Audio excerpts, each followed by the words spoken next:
बंधुओं, एक ही परिवार के 500 सदस्यों को आप ले जा करके किसी नदी के किनारे अथवा समुंदर के किनारे आप छोड़ दीजिए और वहाँ पे आप फिर 200 सालों के बाद जाइए तो आपको वहाँ पे वो सारी जातियाँ मिलेंगी जिन जातियों पे आज राजनीति होती है। आप जा कर के अब वहाँ आप भाई कोई भी कबीला हो, अगर वहाँ उनको मानव के रूप में विकसित होना है तो कोई उसमें होगा जो लकड़ी के काम में जिसकी रुचि होगी, उनको रहने के लिए मकान बनाने की आवश्यकता होगी, झोपड़ी बनाने की आवश्यकता होगी, तो कोई ऐसा होगा कि जिनकी जो जो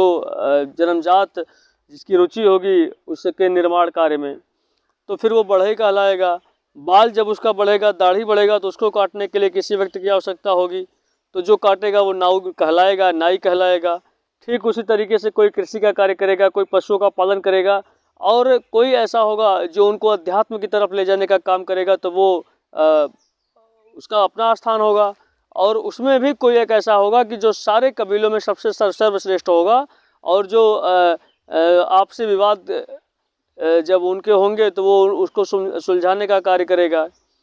और उनके प्रगति के लिए सामूहिक रूप से जिसकी बातें सर्वमान्य होंगी तो वो एक कबीले का मुखिया या राजा कहलाएगा।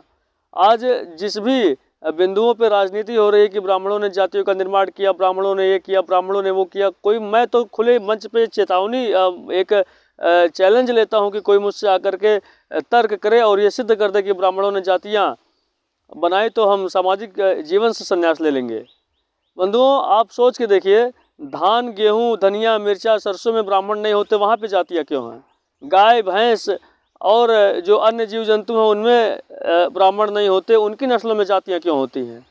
इराक, अमेरिका, अफ्रीका, न्यूजीलैंड जैसे तमाम अन्य विदेशी धरती है जहाँ पर ब्राह्मणों का कोई वर्चस्व नहीं है, वहाँ पर जातियाँ क्यों हैं? जाति एक स्वनिर्मित व्यवस्था है और वह उसी तरीके से निर्मित है जिस तरीके से पूर्व में सूर्य का उदित होना। अब ये अलग बात है कि लोग उस पर राजनीति करेंगे या जो भी जिस भाषा में जो कह सकते हैं करें। आज स्थिति ये हो गई है कि सनातन संस्कृति और सनातन धर्म के ऊपर किसी दूसरे लोगों से ज़्यादा, सबसे ज़्यादा अगर कोई कमेंट करता है, सबसे ज़्यादा कोई विरोध करता है, तो जितने नौ बौद्धिस्ट हैं, जो नए नए बुद्ध बने हैं, बौद्ध बने हैं, वो सबसे ज़्यादा विरोध करते हैं। और उनके विरोध करने का कारण ये है कि उन्होंने कभी वेदों को नहीं पढ़ा, उन्होंने कभी अन्य धार्मिक ग्रंथों, पुराणों को नहीं पढ़ा, उन्होंने केवल फेसबुक और व्हाट्सएप विश्वविद्यालय से पास आउट है, जहाँ उनको केवल जातिवाद और जातिवाद की ही शिक्षा दी गई। जय हिंद।